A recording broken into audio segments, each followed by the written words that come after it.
All right, so here I am in Kentucky this morning. This is what everything looks like today in Kentucky. This is southern Kentucky. This ain't even northern Kentucky. And it is slicker than greased owl snot out here. I'm watching a kid over here try to leave, stuck on flat ground because his trailer brakes are frozen. I had to beat some ice off that. It was almost dragging on the ground. But yeah, if you guys ever think that we only get snow up north, this is what she looks like today.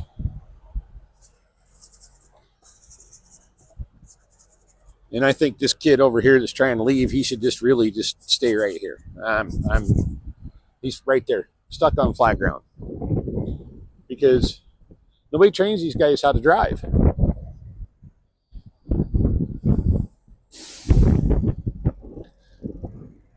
Thank God he was barely moving because he's got trailer brakes frozen. He's held up now on some dry pavement and he can't leave. So do us all a favor. I know this sounds rude, but if you don't know how to drive in this stuff, when it's bad, don't drive.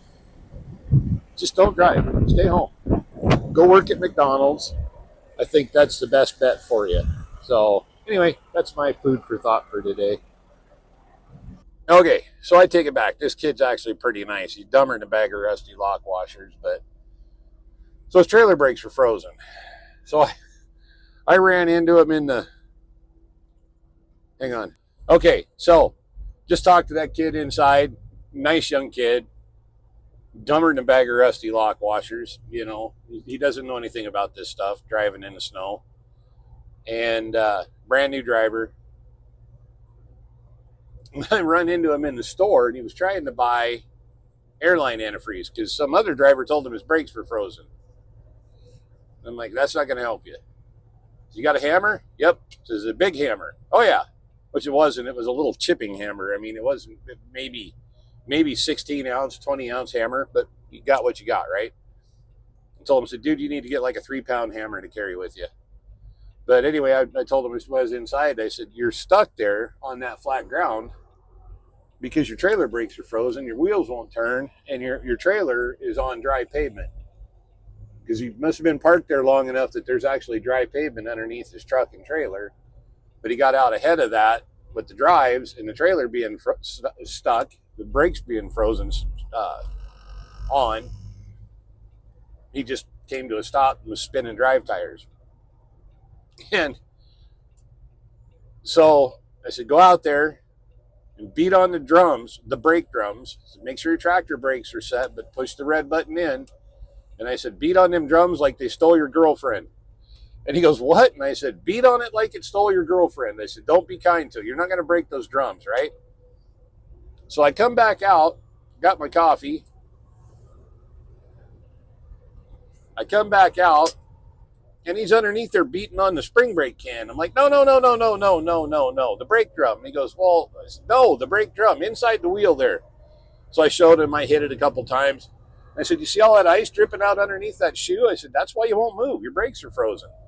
Oh, yeah, okay. Oh, okay, I got it. I said, beat that freaking thing. And I said, don't stop beating on it till it rings like a bell. So go around and do that to all 4 drums. Make sure that your shoes are released from the drum. So I walk away, and he's beating on it. I can hear one of them start to loosen up, and he's like, oh, I got one. But I told him too, I'm like, when you park at night, and here's some good advice, drivers, if you don't know much about driving in the snow and ice, you've never done it before because you're brand new, or you've spent, the majority of your career running south of I-40 and rarely running snow, when you park at night, leave your trailer brakes released if you have drum brakes. If you're on flat ground and you can do it, like most parking lots are flat, very little of them have much of an incline. Set your tractor brakes, leave your trailer brakes released, and then about half an hour to an hour after you've sat there, roll back and forth. And then leave your trailer brakes released all night long. Because you're still going to get some residual ice and stuff in there if you left your brakes released. But if you're already on kind of icy ground, which a lot of times you are, you're not parked when the lot is dry. You get parked after all the slop and crap's on the ground, right? So make sure that your wheels are rolling. And I said, get out and look. You can tell because you'll see the snow go up into the grooves on the tire tread. He's like, oh, nobody ever told me that. And I said, I figured, it's not something that they teach anymore. They don't. There's the problem. This is why I keep banging on this, guys. We don't have a lack of drivers. We have a huge lack of well-qualified, well-trained, well-educated drivers. And what I mean by well-educated, I don't necessarily mean that they've got a college degree or anything. I mean that they're well-educated in how the trucks work, how the systems work, what to do. There's just not that training there. I saw an advertisement for a place, even with all the requirements the government has for the amount of time you need for training now, 1 day CDL school. Seriously, 1 freaking day, and you're supposed to be able to get out in one of these and go up and down the road 65, 70 miles an hour, hauling freight around traffic, around the motoring public? That's ridiculous. Those guys need shut down. I honestly think, and this is just my personal opinion, I think a truck driving school needs to be a minimum of 3 months. I think it needs to be it should be an applied and associate's degree, an applied and associate science degree course. 3 months. At minimum, 6 hours a day, 5 days a week. There should be a full 4 weeks in the classroom daily of learning how the engine works, how the Jake brake works, how the air system works, how the brakes work, whether they be disc brakes or drum brakes, how the steering systems work. I really think these guys need to be educated on, and it doesn't have to be super in-depth. I mean, you don't need to know the difference between a freaking check valve and a ball valve and a reed valve in a power steering system or any of that, but you should have a pretty good idea how everything works on your truck, because if you don't, you can't explain to people when you have a problem. So you should know how that stuff works. And you should have enough of a base knowledge that when you have a situation like this kid had here this morning, you just automatically, oh, brakes are frozen. I know what I need to do. I'm going to get my hammer out, get underneath my trailer, and bang a gong, right? So that's what it should be. And then the next 8 weeks should be training in the yard, how to back up, different setups, not just a 90 degree back, which is what the majority of these schools are teaching. They're teaching a 90 degree and a straight back, and that's it. They're not teaching a 45. They're not teaching an alley back. They're not teaching any of that. These poor guys, when you see them come into a place to back in, and you can always tell the ones that have been through these short schools, they don't know how to set up to get their trailer pointed towards the dock. And some of that comes with experience. But like I say, my personal opinion, you should have a basic knowledge of that before you ever go out and try to go to work for somebody. And then that should be, they should be 8-hour days and maybe 2 to 4 hours a day in the yard and 4 hours a day out on the road. This kind of how driving schools used to be. They were 8 to 12 weeks long.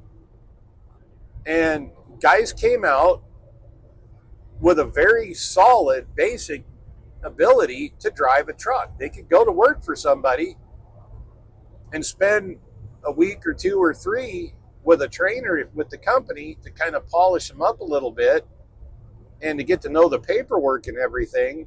And they were ready to go to work. They already had, if they were doing things right in 8 weeks, they already had a few thousand miles under their belt driving experience. And everybody now, though, they're commenting, oh, well, they're never going to make any money like that because the companies have these short schools. I don't think the big mega carriers should be allowed to train their own drivers how to drive. I don't think they should have a CDL school unless they follow that model. Because here's the problem. What I've seen with the big companies driving schools, they're worse than some of the private short schools. They don't learn any more than what they learned at ABC driving school in 3 weeks or 2 weeks or a day. They're spending their entire time wandering around being trained by drivers who have very little experience. Let's use Swift, for example, in their stuff. Their drivers only have to have 6 weeks of driving experience to become a trainer. 6 weeks. What do you know in 6 weeks? You're not even. You're still a dumb student at that point. You don't know anything. Sorry if that offends you, but that's just a fact. You don't know crap. So here's this poor guy. He did know enough at least to put his interlock in. He was spinning tires, more than just one set of tires when he was trying to get going, but he didn't know why he couldn't move. He had no clue. He was going to go buy a bottle of airline antifreeze and dump it down in the airlines and take off. And the guy that told him that is the one, he was sitting right next to him there, right out in front of the tire shop with the left front set of trailer duals flat because he drug them flat. You're getting advice from a guy that doesn't know anything either. I'm thinking maybe, just maybe, there's a problem with this situation, right? So anyway, guys, that's my advice. Wintertime driving, even with disc brakes, I don't set my trailer brakes when I park at night. I have that old habit, old school. That's how I was taught. You just set the tractor brakes, and I guess if you need to, because you're on kind of a sketchy situation, set your trailer brakes after everything cools down. I was always taught when you come in off the highway, go easy on the brakes. Don't be jamming down hard. I mean, you already got heat built up in all them hubs and everything anyway, warm enough to melt snow into water, right? Plus there's water on the ground. And some guys think, well, there's salt in that, it shouldn't freeze. It doesn't matter. It's such a thin layer, it freezes. And it'll freeze hard. And it will literally freeze the shoes to the drum. Ice is incredibly strong. People don't realize the bond that it has like that when that stuff freezes. It's like super glue. But, and like I said, when you get parked, and I'm going to just repeat it again, when you get parked, set your brakes, but leave your trailer brakes released. And then 30, 40 minutes in, maybe an hour tops, roll back and forth. Make sure your tires are still moving. Roll back and forth a little bit in your spot. Get back in, and then settle down for a night's sleep. But leave your trailer brakes released. So in the morning, if there is any little bit of ice that gets in there that might form, it's going to be really weak. There's not going to be that super bond between the brake shoe and the drum where the brake shoe is pressing against it with like 25, 30,000 pounds of force, right? So that's my advice. Do that. If you have disc brakes, I still, like I said, even with disc brakes, I don't set my trailer brakes. It's just habit. I don't feel a need to, and I do it all year long. I'm horrible about it, actually. It just happens pretty much all year round. I'm just so used to just pulling the tractor brake out and pushing in with my thumb on the trailer brakes. I think half the time that as I drive a truck long enough, I think half the time the truck just figures the trailer brakes aren't going to set so it doesn't pop the red button out anymore. But yeah, common sense. And that's my common sense approach to driver training. So that's my words of wisdom from the driver's seat today, guys. If you're a truck driver, man, roads are ugly out here pretty much everywhere you go. They're just slicker than greased owl snot, Be careful. Be super careful, man. And keep the shiny side up and the greasy side down. If you're driving a car, you're driving around trucks and the weather's like this, don't be dumb. I know it's tough. I get it. You can't help it. You don't know. You don't understand how trucks work. You drive around them every day. But most people, even though they drive around trucks every day, have absolutely no clue. They haven't figured out, even after 20 years of driving a car, they haven't figured out trucks need room to make wide turns. They need more room to stop. They've seen all the stuff on TV. Heck, a lot of companies run around with all that crap painted on the side of their trailers, or, well, wrapped on the side of their trailers. But all the information's on there and people still ignore it. So learn something. Today you learned something.